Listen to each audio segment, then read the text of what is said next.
আরজি করে যে নারকীয় ঘটনাটি ঘটেছে তারই প্রতিবাদে বিজেপির ডাকে যে বাংলা বন্ধ, তেমনি পূর্ব বর্ধমান জেলার পূর্বস্থলী 2 নম্বর ব্লকের অন্তর্গত পারুলিয়া বাজারে সকাল 7টা থেকে প্রায় 8টা পর্যন্ত 1 ঘন্টা পথ অবরোধ করল বিজেপির।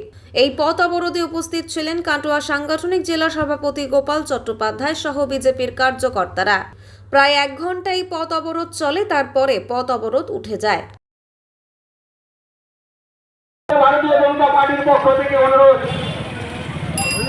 উঠেছিলেন এবং কাল ছাত্র সমাজ দিয়েছেন, কিন্তু আমাদের এই বিজেপির প্রতিষ্ঠাতা ডক্টর শ্যামাপ্রসাদ মুখার্জি আজকের এই ভারতবর্ষ বন্ধের সমর্থনে সকল মোর্চার মানুষ পরিচালক সকলের উদ্দেশ্যে বলা হচ্ছে,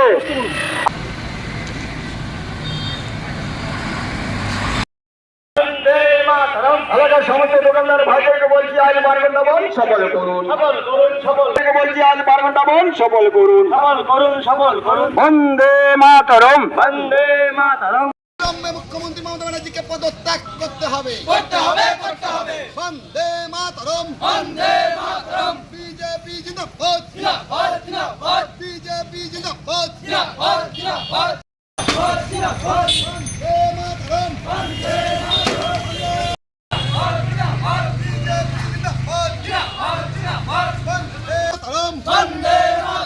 বন্দে মাতরম, জবাব তোমায় দিতে হবে, জবাব তোমায় দিতে হবে, বন্দে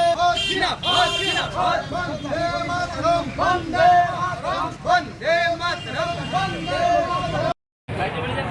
ভারতীয় জনতা পার্টি সম্মানীয় রাজ্য সভাপতি সুকান্ত মজুমদার মহাশয় টাকা যে 12 ঘন্টার বাংলা বন্ধ, তার সমর্থনে ভারতীয় জনতা পার্টি আজ পারুলিয়া বাজারে আমাদের যে অভিযান চলছে বন্ধকে সফল করবার জন্য, আমরা এলাকার আপামর জনসাধারণকে করজোরে অনুরোধ করছি,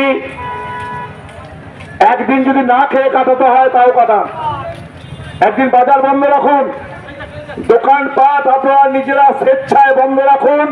কলকাতার নির্যাতিতার বিচারের দাবিতে, বাংলার অপরার্থ মুখ্যমন্ত্রী মমতা ব্যানার্জির পদত্যাগের দাবিতে আপনারা অনেক মোমবাতি মিছিল করেছেন, হেঁটেছেন, সারা রাজ্যে কাতারে কাতারে মানুষ রাস্তায় বেরিয়েছেন। আজকে আন্দোলনের অন্তিম পর্যায়ে পৌঁছে বলছি, আজ একটা দিন মানুষ এই বন্ধকে সমর্থন করে, এই বন্ধের সপক্ষে থেকে নিজেদের বাজার করা বন্ধ রেখে, নিজেদের দোকানপাট বন্ধ রেখে সেই নির্যাতিতার প্রতি সম্মান জানান এবং মমতা ব্যানার্জির পদত্যাগকে ত্বরান্বিত করুন। সেই বিক্ষোভে মমতার পুলিশ নির্মমভাবে লাঠি চালায় এবং গ্রেপ্তার করে। সেই প্রতিবাদে আজকে আমাদের রাজ্য সভাপতি সুপ্রিমো বিচার ঘোষণা করেন সারা রাজ্য জুড়ে বাংলা বন্ধ পালিত হবে। সেই অনুসারে আজকে আমরা আমাদের 4 নম্বর মণ্ডলে এই বন্ধ কর্মসূচি পালন করছি। এটা কোন জায়গা? এটা পূর্বশ্রী দক্ষিণ 4 নম্বর মণ্ডল। কতক্ষণ অবরোধ চললো? এই প্রায় 1 ঘন্টা অবরোধ চললো। এখন অবরোধ তুলে নিলেন? এখন এই মাত্র অবরোধ তুলে নিলাম। পুলিশ কি বললো? পুলিশ বললো অনেকক্ষণ হয়ে গেছে, অবরোধটা তুলে নিন, দরকার হলে মিছিল করুন, আমরা সাথে থাকবো। ওরা বললাম আমাদের অবরোধ চলবে লাগাতার, যতদিন এই অভয়াকাণ্ডে যতদিন বিচার না হবে ততদিন এই বিজেপির তরফ থেকে কিংবা রাজ্যের সমস্ত মানুষের তরফ থেকে এই অভিযান চলবে। আপনার নাম? আমার নাম সত্যরঞ্জন প্রসাদ, 4 নম্বর মণ্ডল সভাপতি।